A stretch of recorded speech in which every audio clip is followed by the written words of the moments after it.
Sí, estamos en Hechos capítulo 21 y versículos del 1 al 16, son los versículos que vamos a ver en el día de hoy. Y realmente es emocionante ver en el libro de Hechos cómo comienza la Iglesia, ese inicio que tuvo, esa explosión del Evangelio, cómo empieza a llegar a los rincones de la tierra en aquel momento. Pero lo que me emociona es pensar que el libro de Hechos no se ha terminado, ¿no? Y que realmente lo que empezó en Hechos sigue todavía hoy en día. Y la obra que aquí nos cuenta Lucas, inspirado por el Espíritu Santo, es una obra que continúa hoy en nuestro mundo, continúa hoy aquí y continúa expandiéndose hacia el resto del mundo. Y que somos parte. Y que cuando leemos este libro de Hechos podemos sentir que nosotros somos parte de esto que estaba allí comenzando. Esto que el Espíritu Santo estaba haciendo allí no es distinto de lo que el Espíritu Santo puede hacer hoy en nuestras vidas y puede hacer hoy en nuestro mundo. Y pensar eso yo creo que es emocionante porque realmente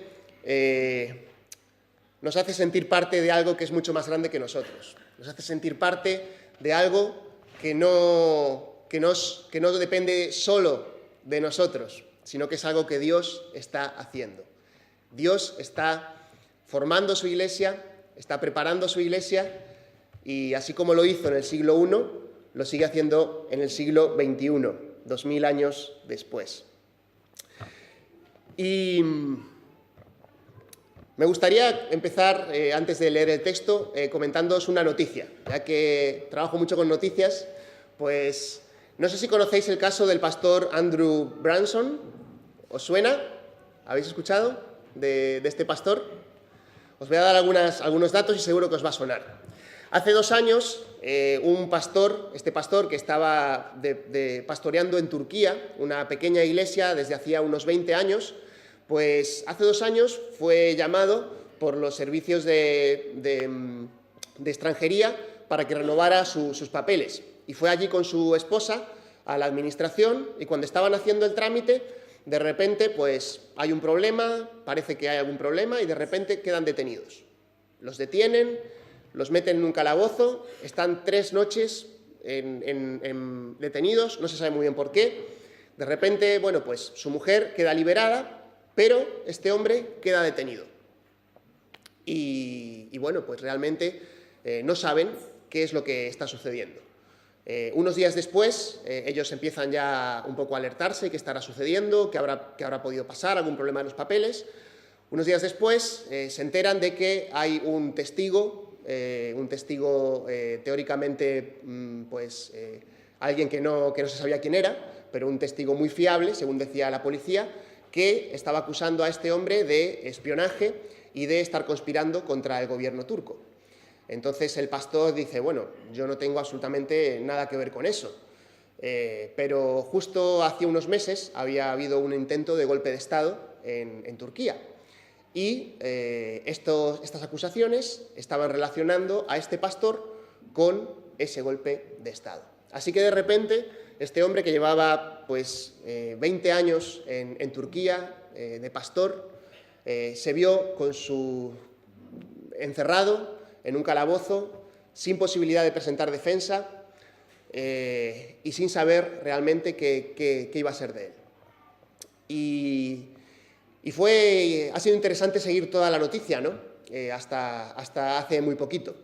Durante estos 2 años a él no le permitieron al principio tener un abogado, tuvo un primer juicio en el que no tuvo abogado, luego sí le permitieron tener abogado, pero la fiscalía le estaba acusando y querían condenarle a cadena perpetua por conspiración y por ir en contra del gobierno turco.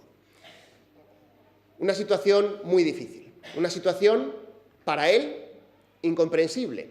Y de hecho él escribía cartas y decía que intentaba cantar, intentaba orar, pedía que le mandaran alguna Biblia porque no podía tener una Biblia con él. Y su mujer, que estaba fuera de prisión, intentaba de vez en cuando comunicarle cómo alrededor del mundo ya empezaba a haber gente que estaba orando y luchando por él. y se montó todo un gran movimiento de oración alrededor de este pastor y de su situación, y gracias a Dios pues se fueron abriendo puertas también en los ámbitos de gobierno, y pudieron ir a la ONU y pedir que fuera liberado, luego pudieron ir al Congreso de Estados Unidos y pedir que fuera liberado, y finalmente llegó el punto de que hasta el presidente Donald Trump, hace unos meses, pues llegó a pedir públicamente que fuera liberado, y dijo que iba a aplicar sanciones a Turquía si no le liberaban. Finalmente las sanciones fueron impuestas, y este hombre empezó a encontrar apoyo para su causa, para poder ser liberado. A principios de noviembre, a finales de octubre, fue finalmente liberado Andrew Brunson y pudo volver. Tuvo que salir de Turquía, nada más ser liberado, viajó a Estados Unidos, él era de origen de Estados Unidos. Y es curioso el mensaje que compartió en diferentes ámbitos, ¿no? Pero él decía, cuando estaba en la cárcel, no era capaz de entender por qué estaba sucediendo aquello. Sin embargo, ahora he comprobado que esta situación tan incómoda para mí ha servido para que hubiera una ola de oración en todo el mundo por Turquía. Decía, personas de India, de Irán, de Estados Unidos, de Europa, de España, oraban por mí y yo sabía que el Señor me estaba ayudando. Pero esas personas no solo oraban por mí, han estado orando por Turquía. Y estoy convencido de que toda esta oración va a tener un resultado. Pero además, decía él, yo nunca me imaginé que iba a poder estar delante de las autoridades orando. Y era impresionante ver cómo, nada más ser liberado, tuvo una entrevista con el presidente y se veía como él mismo pudo estar orando por el presidente de Estados Unidos. Y él decía, yo soy un pastor sencillo, una persona que solo quería servir al Señor, y el Señor ha usado mi sufrimiento y ha usado esta dificultad tan complicada que yo pasé para su gloria. Y es impresionante cómo el Señor le ha usado, y seguramente lo que vayamos a ver, porque estoy seguro de que todo esto que ha sucedido en Turquía va a tener también consecuencias y será muy emocionante ver lo que sucede. Y sabéis, el apóstol Pablo estaba en Turquía. Cuando leemos en Hechos 21, era el país donde se encontraba. En aquel momento no se llamaba Turquía, era el área de Asia Menor. Y ahí es donde lo encontramos a Pablo junto con sus colaboradores. Si recordáis, si vamos al versículo, justo los versículos anteriores, Hechos 20, vamos a encontrarle en Éfeso despidiéndose de los ancianos. Y vemos cómo era una despedida muy emotiva, ¿verdad? Porque Pablo les decía que ya nunca más iba a volver a ver su rostro, y todos juntos se pusieron de rodillas y lloraban mientras oraban al despedir a Pablo. Y vamos a leer entonces estos versículos en Hechos 21, del 1 al 16. Dice así: después de separarnos de ellos, zarpamos y fuimos con rumbo directo a Cos, al día siguiente a Rodas, y de allí a Pátara. Y encontrando un barco que partía para Fenicia, subimos a bordo y nos hicimos a la vela. Cuando avistamos Chipre, dejándola a la izquierda, navegamos hacia Siria y desembarcamos en Tiro, porque la nave debía dejar su cargamento allí. Después de hallar a los discípulos, nos quedamos allí 7 días, y ellos le decían a Pablo por el Espíritu que no fuera a Jerusalén. Y pasados aquellos días partimos y emprendimos nuestro viaje, mientras que todos ellos, con sus mujeres e hijos, nos acompañaron hasta las afueras de la ciudad. Después de arrodillarnos y orar en la playa, nos despedimos unos de otros. Entonces subimos al barco y ellos regresaron a sus hogares. Terminando el viaje desde Tiro, llegamos a Tolemaida y después de saludar a los hermanos, nos quedamos con ellos un día. Al día siguiente partimos y llegamos a Cesarea y entramos en la casa de Felipe, el evangelista, que era uno de los 7, y nos quedamos con él. Este tenía 4 hijas doncellas que profetizaban.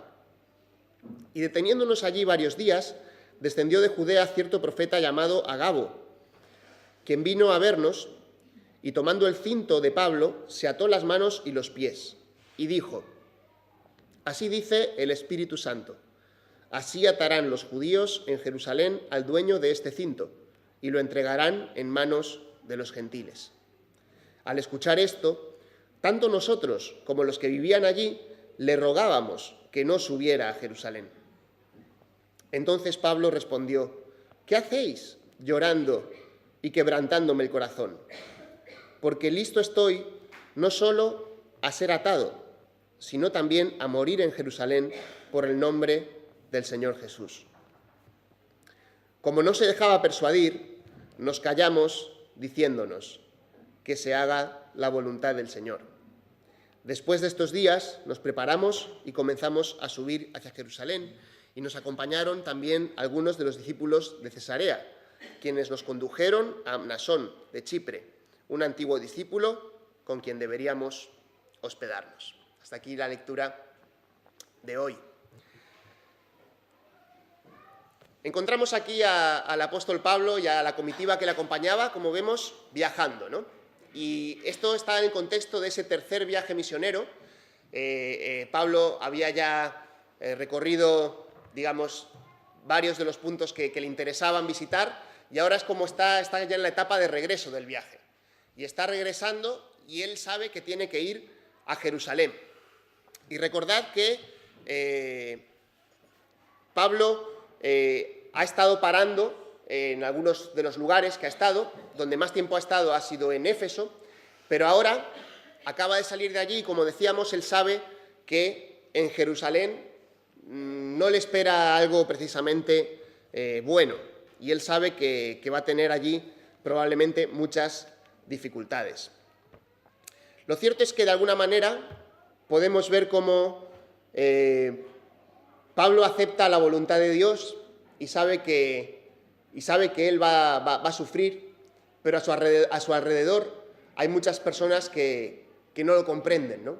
Y que no comprenden por qué Pablo tiene que ir allí cuando sabe que lo que le espera son dificultades y ser encarcelado. Y lo cierto es que, como le pasaba a Pablo, aunque Pablo parece que lo tenía bastante seguro, pero a los compañeros de Pablo y a la gente que se fue encontrando por el camino, muchas veces nos va a costar comprender la voluntad de Dios. Y creo que en este texto, que es tan narrativo, que hay sobre todo muchos detalles, mucha narración de cómo se van viendo las diferentes etapas, y Lucas es muy preciso en la descripción de las etapas que van pasando, podemos ver ese mensaje. Podemos ver cómo ellos en este trayecto tienen que ir procesando, tienen que hacer un proceso de aprender a entender que muchas veces la voluntad de Dios nos va a llevar a lugares y a situaciones difíciles, a momentos que quizá, desde nuestra perspectiva, sean totalmente incomprensibles. Pero antes de entrar en ese tema, me gustaría fijarnos en algunos de los detalles que tiene este texto, que son muy interesantes. Como decíamos, están en la región de Asia Menor, que sería como Turquía, y desde allí cogen un barco, van parando en los primeros pueblos que menciona: Kos, Rodas, Pátara, son ciudades que estaban allí en Turquía. Pasan dejando de lado Chipre y van navegando hacia Siria, y ven que llegan a Tiro. Y en Tiro es donde se quedan primero durante unos días. Fijaos cómo Lucas va contando todo muy detallado, ¿verdad? Y Lucas en esto, pues si habéis estado estudiando la epístola de Hechos, sabéis que él era bastante preciso en sus descripciones. Él era desde luego muy buen historiador, era también médico, y le gusta mucho ser muy preciso. Y casi tiene como una especie de patrón, ¿no? Cuenta la ciudad a la que llegamos, el tiempo que estuvimos, dónde nos alojamos, si estuvimos con cristianos o no, y qué pasó con los cristianos y cuándo nos fuimos de allí. Y eso es un poco el esquema que él va siguiendo en estos capítulos. Y bueno, aquí parece que en estas primeras ciudades pues no tenía mucho que contar. No sabemos si eran ciudades en las que probablemente pues no había todavía iglesia. Recordemos que en esta época, aunque el Evangelio está empezando a expandirse, todavía había muchísimas ciudades, muchísimos lugares donde todavía probablemente no había cristianos, o quizá no había comunidades muy asentadas. Pero, sin embargo, en Tiro sí que ya hay una comunidad de discípulos. En Tiro ya estamos en lo que es la parte del norte de Israel y es una región que hasta el mismo Jesús llegó a visitar y es una región donde ellos encuentran allí unos discípulos. Y hay algunos detalles aquí bastante curiosos. Fijaos en el versículo 4, que dice que se quedaron allí unos días y que Pablo recibió de nuevo este mensaje que estaba recibiendo del Espíritu, de que iba a tener dificultades en Jerusalén. Pero el texto lo redacta de una manera un poco difícil a veces de entender para nosotros. Dice, le decían a Pablo por el Espíritu que no fuera a Jerusalén.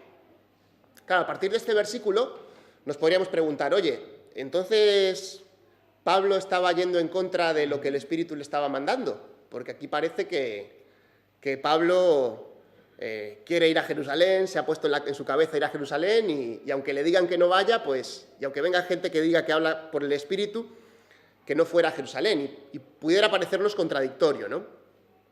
Recordad que en el capítulo anterior Pablo les ha dicho claramente que el Señor le había dicho que tenía que ir a Jerusalén, o sea que él tenía clarísimo por el Señor que él debía ir a Jerusalén.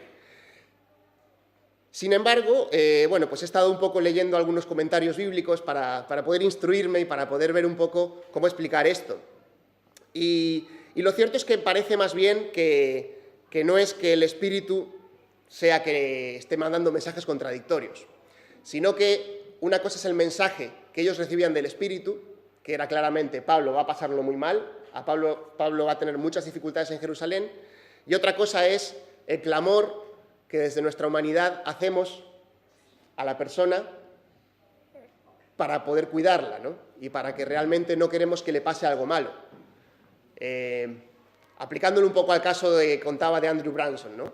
Realmente nadie quería que estuviera en la prisión 2 años. Ojalá hubiera estado solo 2 meses.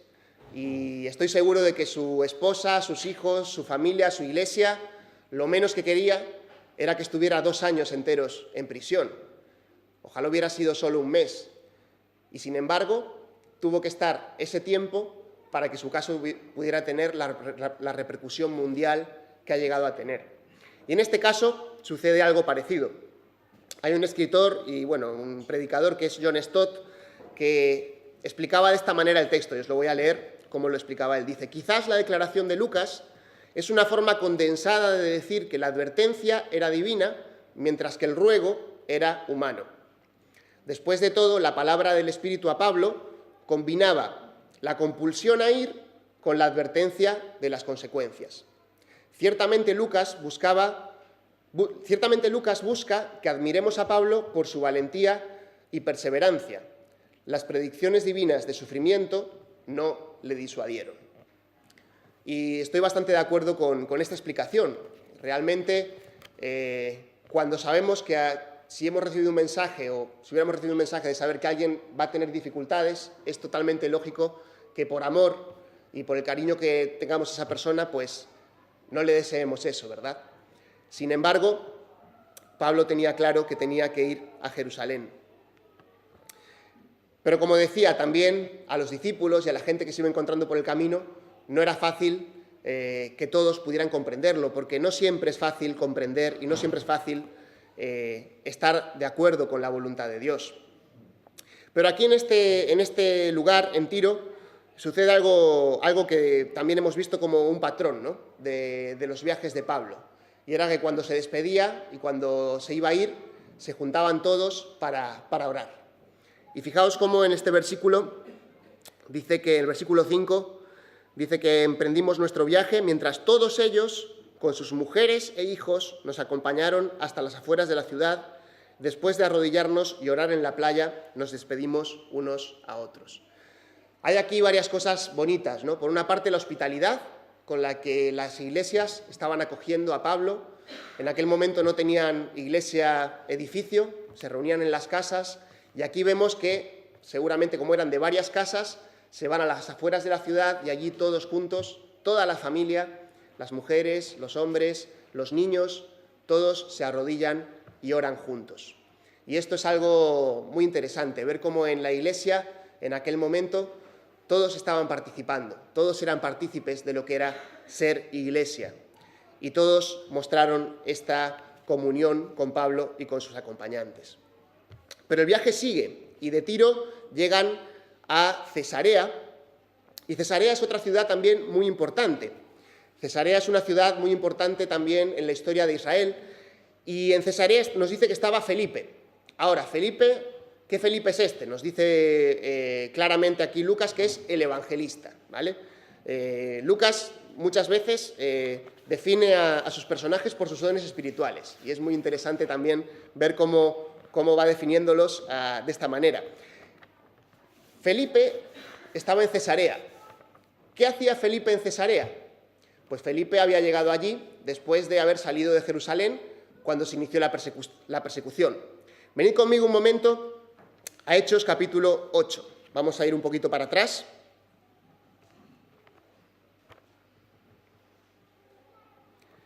Hechos 8:3. Fijaos lo que estaba sucediendo en la iglesia en aquel momento. Pero Saulo, es decir, Pablo, esto es Pablo hace muchos años atrás, Pablo hacía estragos en la iglesia, entrando de casa en casa y arrastrando a hombres y mujeres, los echaba en la cárcel. Así que los que habían sido esparcidos iban predicando la palabra, y Felipe, descendiendo a Samaria, les predicaba a Cristo. Y las multitudes unánimes prestaban atención a lo que Felipe decía al oír y ver las señales que hacía. Y ahora vamos al versículo 39 de este capítulo 8. Nos dice: al salir ellos del agua, el Espíritu del Señor arrebató a Felipe, y no lo vio más el eunuco, que continuó su camino gozoso. Mas Felipe se encontró en Azoto, y por donde pasaba anunciaba el Evangelio en todas las ciudades hasta que llegó a Cesarea. No deja de ser un poco irónico que Pablo, que fue el causante de que Felipe se tuviera que ir de Jerusalén porque estaba persiguiendo a todos los cristianos, pues no deja de ser irónico que este Felipe sea quien ahora le recibe en casa. Han pasado casi unos 20 años, en realidad un poco menos, unos 15 años, y este Pablo que había estado persiguiendo a los cristianos, ahora estaba siendo acogido por los cristianos. Y es impresionante lo que Dios puede hacer. Lo podemos ver en la vida de Pablo, y también cómo Dios trabajó en la vida de los cristianos, en este caso en la vida de Felipe también, porque si alguien que te ha perseguido y ha buscado tu muerte, pasan 15 años y viene por tu casa, a lo mejor todavía te piensas un poquito si le vas a abrir la casa o no, ¿verdad? Pero Pablo había sido completamente restaurado, Pablo había sido completamente restaurado al ministerio, y esta es la casa que acoge a Pablo. Nos dice también de Felipe que tenía 4 hijas que eran doncellas, que eran vírgenes, solteras, y que profetizaban, tenían el don de profetizar también. Y estuvieron allí, y allí les llega el mensaje de otro profeta. Esto es otro profeta que también aparece en otros lugares del pasaje de Hechos, que es Agabo, y la profecía que nos trae Agabo, pues es otra vez, pues Pablo, lo que te espera en Jerusalén es duro. Y leemos allí en capítulo 21, versículos 11 y 12, dice que Agabo tomó el cinto y se ató las manos y los pies y dijo: así dice el Espíritu Santo, así atarán los judíos en Jerusalén al dueño de este cinto y lo entregarán en manos de los gentiles. Un mensaje que para Pablo ya era un poco lo que él sabía que podía suceder. Y la reacción de los que están con Pablo es la natural, decirle: oye, Pablo, no vayas, por favor, quédate, Pablo. Tú que estás haciendo viajes misioneros, que estás abriendo iglesias, que estás teniendo un ministerio tan fructífero, que estás escribiendo cartas, ¿qué vas a hacer allí? ¿Vas a ir allí? ¿Te van a matar? Y Pablo les dice: ¿qué hacéis llorando y quebrantándome el corazón? Versículo 13. Y este Pablo, que era muy valiente, sin duda, también era una persona con el corazón quebrantado y el corazón sensible. Y a Pablo le dolía. Pablo no era un superhéroe que era inmune a los sufrimientos que le iban a venir por delante. Pero había algo que le movía, algo que estaba convencido, y era el amor a Jesús y el seguir los pasos de su maestro. Y dice, estoy dispuesto a morir en Jerusalén por el nombre del Señor Jesús. Esta disposición de Pablo, sin duda, nos recuerda a la de ese Esteban, que estaba muriendo apedreado y Pablo consentía en su muerte. Y unos años después vemos que Pablo está dispuesto también a lo mismo. Está dispuesto a darlo todo por Jesús. Lo cierto es que Pablo supo, de alguna manera, saber que la voluntad de Dios para él implicaba sufrimiento. Y a su alrededor, los que estaban a su alrededor, les costaba entenderlo, pero el versículo 14 dice que al final dijeron que se haga la voluntad del Señor, que se haga la voluntad del Señor. Hágase tu voluntad es una de las palabras que vemos en la Biblia muchas veces en la boca de los mayores héroes de la fe, por así decirlo. Y también las vemos en el mismo Jesús. Hágase tu voluntad cuando tenía que ir a la cruz, a ese momento en el que sufrió todo el peso del pecado por nosotros. La voluntad de Dios no siempre es fácil, no siempre es algo que nos va a gustar y muchas veces va a implicar llevar una cruz y sufrimiento. Hay varias cosas que yo aprendo de este pasaje. Una es que no siempre vamos a entender el plan de Dios. El plan de Dios, cuando a Felipe le estaban persiguiendo en Jerusalén, seguramente él no sabía que esa persecución que estaba iniciándose allí iba a permitir que el Evangelio se repartiera por toda aquella zona. Tampoco Pablo podía saber que el viaje a Jerusalén era un paso previo a llegar a Roma, que era lo que Dios le va a revelar unos capítulos después. Pero por eso no siempre entendemos el plan de Dios, y como dice Isaías 55:8, más altos son mis pensamientos que vuestros pensamientos. A veces solo podemos confiar en Dios.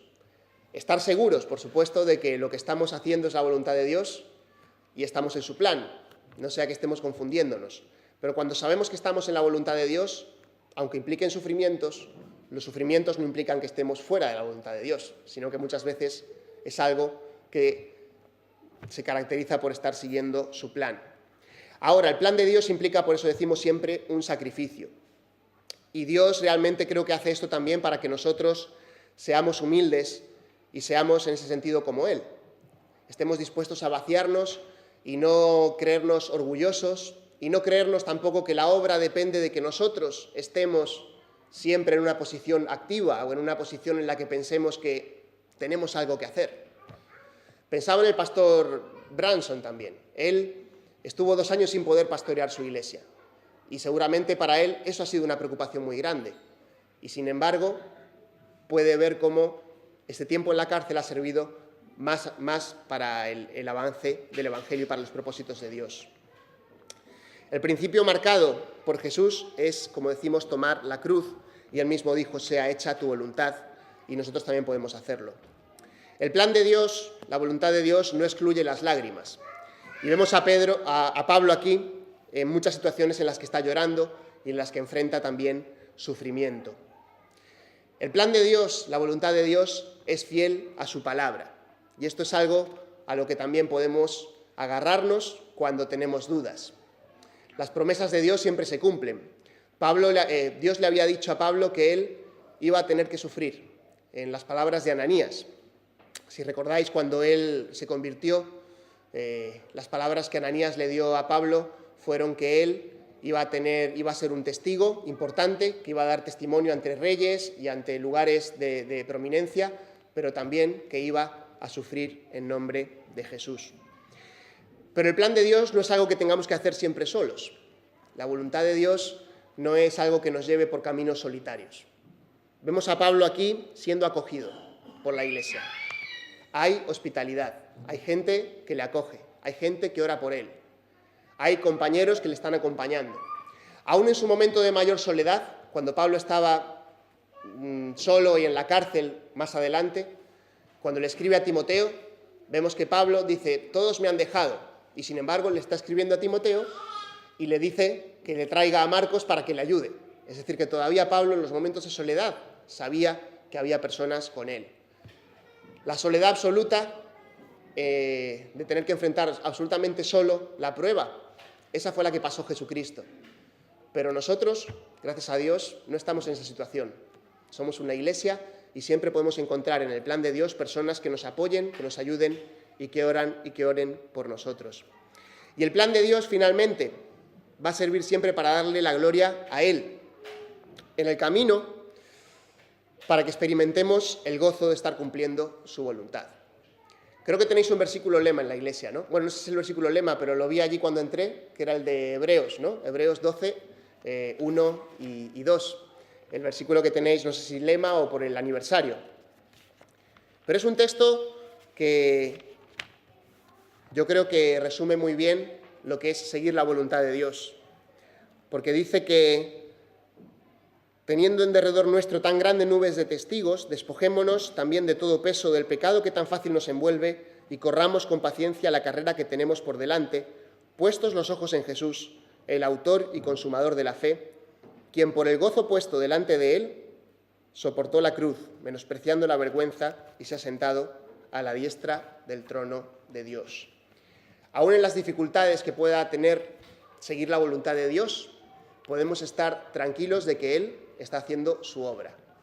Al final, Él cumple su palabra, Él cumple su propósito y Él seguirá cuidando a su iglesia. Y podemos dar gracias a Dios de que nosotros podemos ser parte de su plan, podemos ser parte de lo que Dios está haciendo en el mundo. Aquello que empezó en el libro de Hechos y que sigue ocurriendo en el día de hoy. Así que espero que esta palabra sea de bendición para vuestras vidas y que os ayude a que podamos buscar, seguir la voluntad de Dios y fijarnos en estos ejemplos, en el ejemplo del apóstol Pablo, y poder aplicar también estas lecciones a nuestra vida. Os invito a orar para terminar.